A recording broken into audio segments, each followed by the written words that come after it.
Hi guys. Today we are continuing on with writing our fairy tales and we're talking about theme.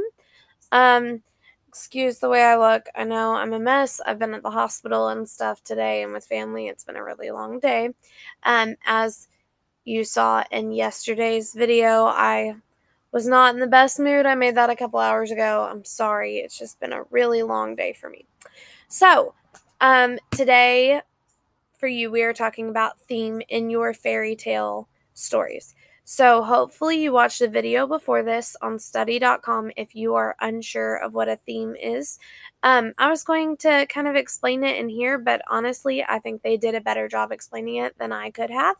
Right? So, your theme is just your central idea of whatever story you're reading. Sometimes it's a hidden message, sometimes it's very obvious, but it's almost like the moral lesson or the idea that the author wants you to get from the story. Okay, so an example of theme in literature that we have read in Nadine Gordimer's Once Upon a Time, there were several themes in that.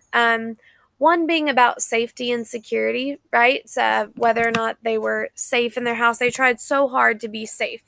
And then in the end, they weren't, right? Or at least the poor son wasn't. And so it was all kind of, it wasn't concrete, right? That no matter how hard they tried to make it, it was never a sure thing that you are safe from anything in this world. Life is unpredictable. Anything can happen. So that's kind of one theme. Safety is an illusion. Life is unpredictable. Um, I'm sorry. My screen just changed. I'm not sure what's going on. Okay, we're still recording. That was so strange. Another theme in it is about fear, right? That is the main one. She starts out about talking about how she's afraid in the middle of the night, and so she relates it to this fairy tale of being afraid during the apartheid, and and the fear was crippling, right? It was debilitating. It was like a disease. The whole town, the whole community was fearful, and it ended up leading them to their demise, right? Because they were so fearful. And it was a shared fear. So it was not just the family, it was not just the mom or the dad, it was the whole community. And the reason behind that being during the apartheid, which I'm not sure if you know this, but apartheid means apartness. So it was the segregation, right? The white, the white South Africans and the black South Africans, they were segregated, and they were very fearful of each other, and the racial tensions were extremely high. Nadine Gordimer is a white woman from South Africa, and she was this is what she wrote it on. Um, and so there's also a racial and segregation type theme here. Or you can even say that fear of others, people are fearful of people they don't understand. But that's kind of what the story was about, where people were so scared of others different from them that they went to these such great lengths, and in the end, they only ended up hurting themselves by going that far. So lots of hidden meanings, a lot of deep meanings. That's why I like that story.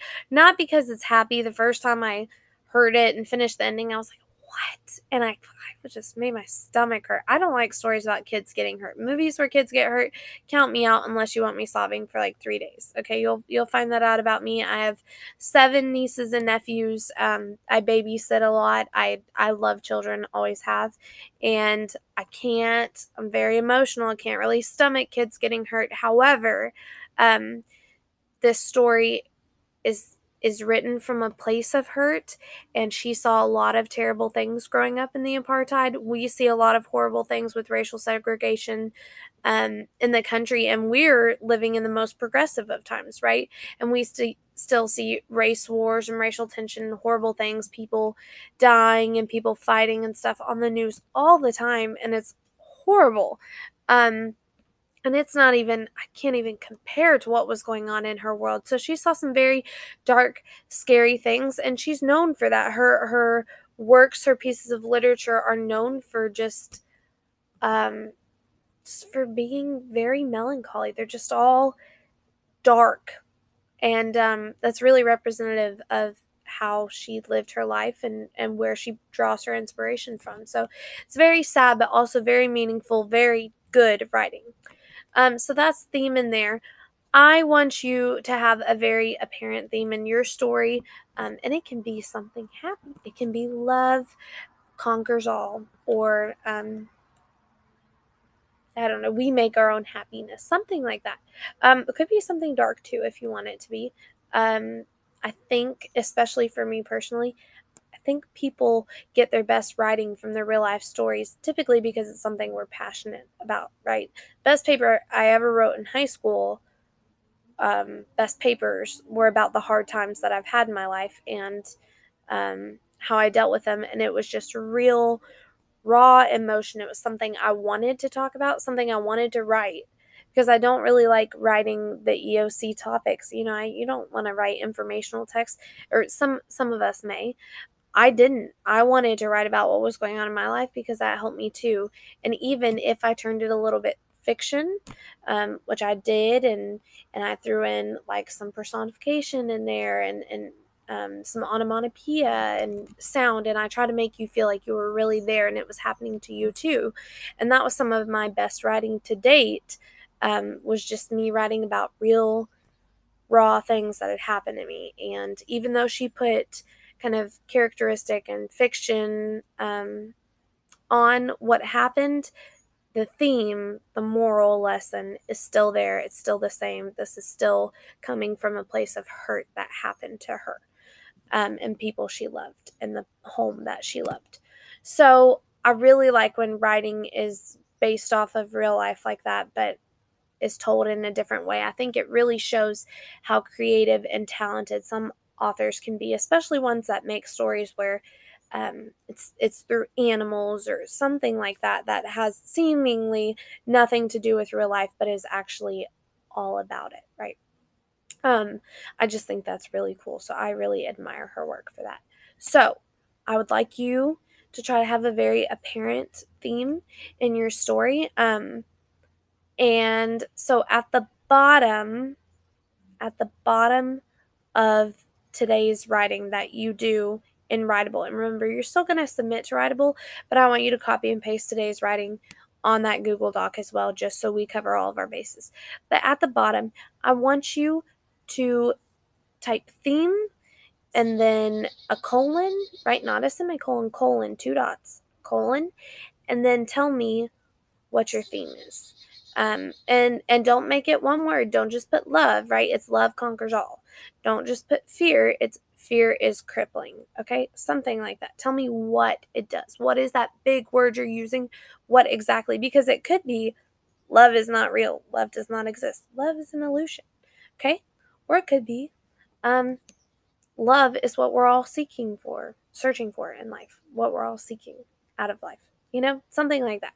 So it could be taken very different ways. So it can't just be love because that is too broad. You've got to be a little more specific. So I want you to put your theme at the bottom and then highlight the part of your essay that shows me, or your paper, excuse me. I don't like saying essay. It's a negative word. It's not supposed to be, but it's taken that way. Even when I hear essay, I'm like, ugh. Because that means I either have to write one or I have to grade one, right? And neither sound really fun. But writing, if this is a paper that you're writing because something fun and there's an idea you want to get out there, that sounds way better. I would much rather read something that you're telling kind of from the heart, and I really hope that you're taking this advice to heart and writing like Gordimer did, about your own life or about a story that you feel needs to be told, even if you're not telling it exactly as it happens, even if you're using a creative way to tell it. Um, anyway, so I want you to type theme at the bottom and then highlight your evidence in the story, and submit today's work, but copy and paste it on a Google Doc. That's very important. Okay. Good luck. Let me know if you need help. Like I said, I'm recording this weeks in advance, so hopefully I'll have answers to your questions about Writable, and to my questions about Writable. By this time, I'll get it worked out with the students I have in person beforehand, and I'll post a video update or some sort of update, So I guess you don't even really need to know that I'm just speaking out loud here because I'm kind of nervous about what's going to happen.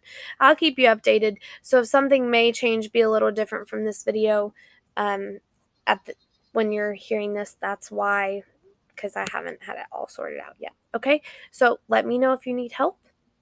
Good luck.